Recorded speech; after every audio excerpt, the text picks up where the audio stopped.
السلام عليكم ورحمة الله وبركاته، متابعين ومشاهدين في كل مكان. هذه رسالة إلى السيء اللي جالس يتحدث بقال الله وقال الرسول، الشيء أدرينا به كتاب جالس يحدث، الجماعة اللي بعد هذا الخزعبلات هذا والمنتمين على أي دين مو الدين حقهم منتسبين له. احنا معنا كتاب الله وسنة محمد بن عبد الله صلوات ربي عليه وعلى آله وأصحابه، علي وعمر وعثمان وأبو بكر.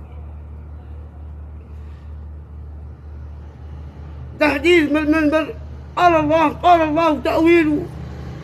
ليش ما تطبق كتاب الله يا سفيه يا ابن السفيه؟